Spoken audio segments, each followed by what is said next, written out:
Hi, everyone. Today we are live for another quick update. We just wanted to kind of touch base on what we're doing, and we also wanted to give you a quick live demo of the iOS app in action on the bike. One of the first things I wanted to touch base on was a lot of people have been mentioning a mount called the Quad Lock mount. We've got one on order. It should be here this week. We're going to look at being able to support that for you guys. We'll keep you posted on that. We've also put out a call to GS owners with TFT screens and R owners and RS owners. If you're in the Colorado Springs area or the Bay Area and have some interest in seeing the WunderLINQ on action on your bike, we'd love to give it a try and see where we are with compatibility at this point. And the last thing is I've moved on to writing the iOS firmware updating app. Now I'll give you off to Wayne for his little update. Thanks, Keith. Yeah, so my update is I've been working on setting up, so we've gotten questions regarding the WunderLINQ compatibility with the TFT bikes. What I've been doing is getting everything set up to kind of confirm functionality with the WunderLINQ with the current generation TFT bikes. I've been using my 2015 RTLC, and I hope to be having a video demonstration of how the WunderLINQ is going to work with the current generation TFT bikes within several days. My hope is to get it out before the weekend, but it might not be until the weekend. One of the questions that we've also received is, there's the 2017 Plus GS bike is going to have a TFT, and is it going to be similar functionality? We don't know, and like Keith said, we're looking for anybody with the newer GS that has a TFT on it to kind of help us confirm those things. But right now I've been specifically focusing on just making sure, making sure that the current TFTs, how they're going to behave with the WunderLINQ, and we should be able to demonstrate that to you within a few days. So that's what I've been working on up to this point, and that's essentially what I got. So. Okay, well, we're going to give you that quick little iOS on bike demo here. Just got to move the laptop.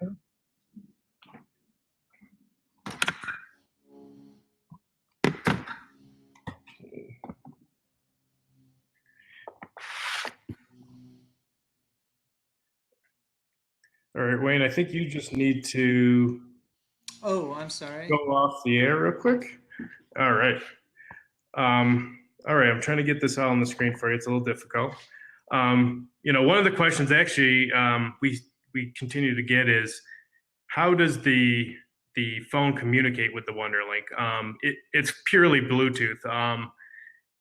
Here I have it mounted on a RAM mount on my handlebars. So there's no actual physical connection between the WunderLINQ and the actual phone at this point. In this configuration, you could use that power supply on the WunderLINQ to power your GoPro or some other action cam or some other device, if you prefer to mount your phone on your handlebars. But here, let's do a quick demo.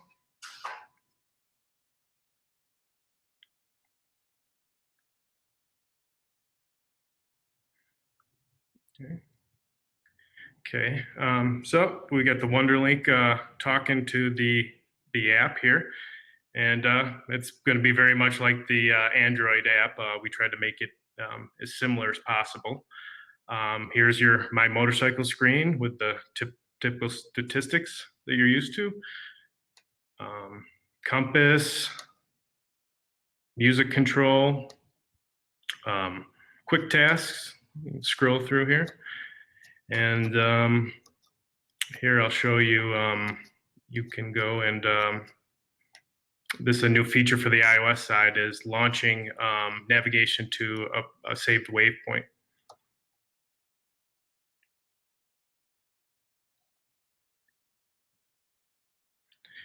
Unfortunately, the waypoint is where we are right now, so we have nowhere to go.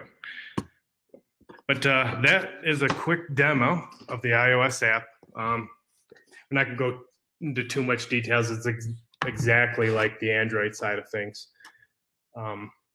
So we're going to have Wayne jump back on, and we will do a quick Q&A with any questions you guys might have. I did see that we had one question already submitted. It's from Kaz, which I know he backed us today. Thank you, Kaz. Yeah, thanks, Kaz. Good He decision. Yeah, he went with the adventure model. Yeah, good for you. It's gonna be awesome. Yeah. He wants to know, what happens if a pledge is already made and the target cost is not achieved by Friday? Will that production still continue, or will the pledge money be returned? Thanks. Like any other Kickstarter, that's why we chose to go with Kickstarter. If the project isn't fully funded, everyone gets their money back. It's a little bit safer for you guys. It keeps us more honest. So yeah, it's just a typical Kickstarter, function that, if we don't hit 15,000, let's hope we do. We're getting there.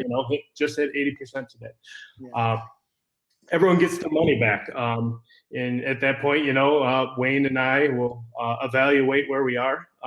But at this point, we both have a lot of time and money invested into this project, and we want to see it move forward and be successful. Yeah.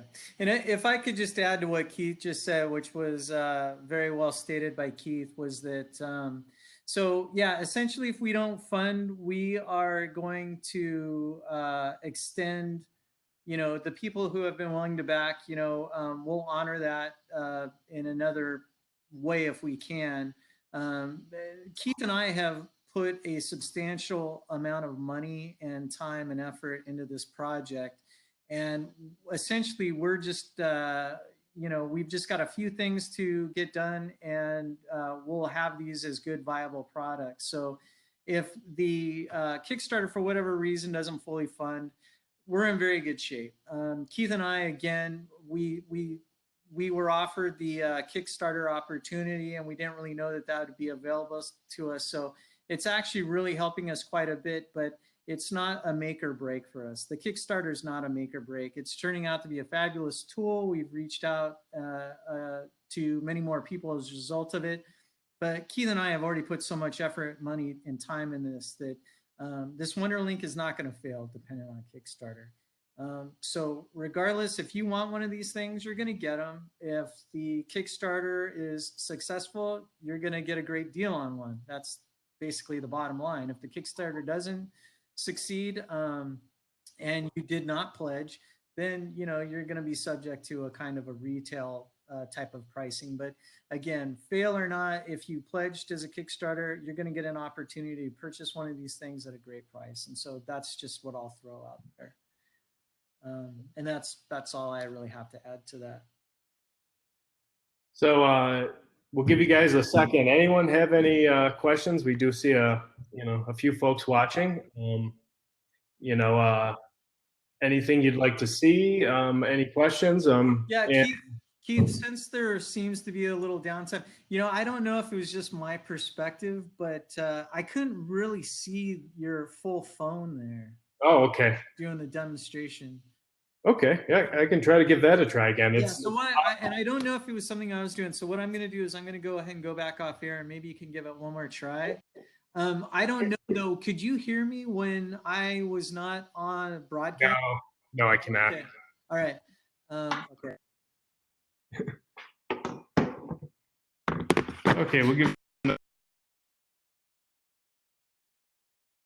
See a couple people join on a little bit later also.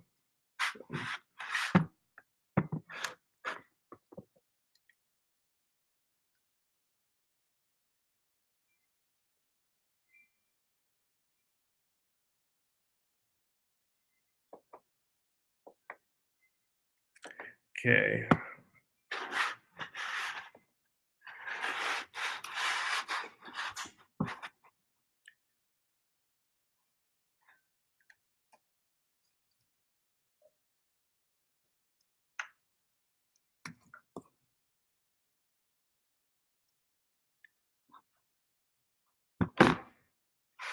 Okay, maybe I'm just gonna try to hold it.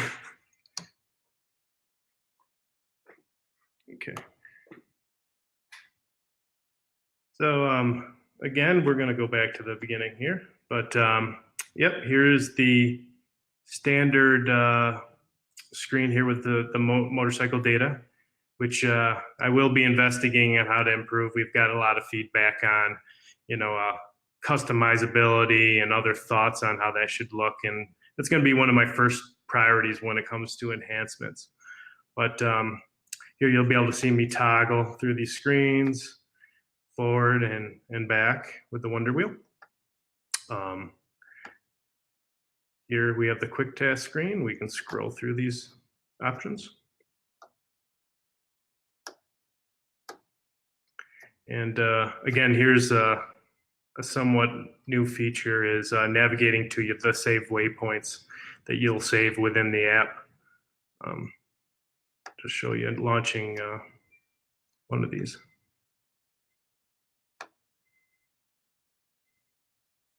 Okay, like I said before, unfortunately that waypoint is exactly where we are, so there's no routing to be done.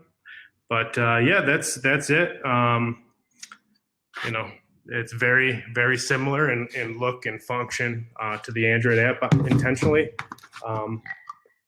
Hopefully that was much easier for you guys to see. Keith. I was actually able to see the screen. The first time I wasn't, so. Yeah. Okay, good. Yeah, well, no thanks for bringing that up. Yeah.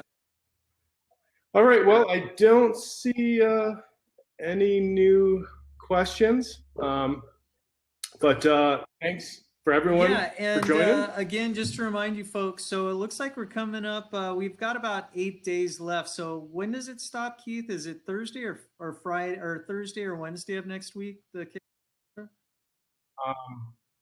Yeah, look that up. I believe, I want to say it's next Thursday, August 24th. Yeah, that date does sound correct. So again, I'm going to attempt, it's been a big question. How does the WunderLINQ operate with TFT screens? I'm going to try and get a video demonstration for you folks for the current generation TFT bikes. That would be the RTLC and the K16 up to model year 2018, I want to say, or older. And then again, if anybody with a 2017 plus GS would like to give us a hand in testing, we would love to talk to you, get a hold of you as soon as we can to try and confirm that for you guys. And Keith and I are available anytime. Email us through the Kickstarter, search us out on Facebook. Unfortunately, I'm really bad at Twitter. I can't really get it figured out. That the Instagram. A little inept when it comes to utilizing all that social media. But if you want, we're on Facebook. Just Google WunderLINQ. Contact us through Kickstarter. We'll answer any questions that you have. And just a big thank you to all of our funders and our family, and for Keith being such a great partner. That's all I got. What do you got, Keith? Oh, I was going to say the same thing. Thanks to everyone. We're getting there. We're almost there. I really like the enthusiasm some of you guys have. I mean, it's kind of restrictive on how we can spread the word to a lot of the major motorcycle forums, and you guys have done it for us. Thank you. And special thanks to Alexander. Yeah, and a special thanks to Tinu. He's the one who's responsible for the 2 German translations of the 2 apps for us. So if you're German speaking, you can thank him. You'll have an app that will be function in your native language on day one. Thank you, Timu. Yep. All right. Well, thanks again, everyone. We hope to do this at least one more time before we're done. Have a good night. Bye. Bye.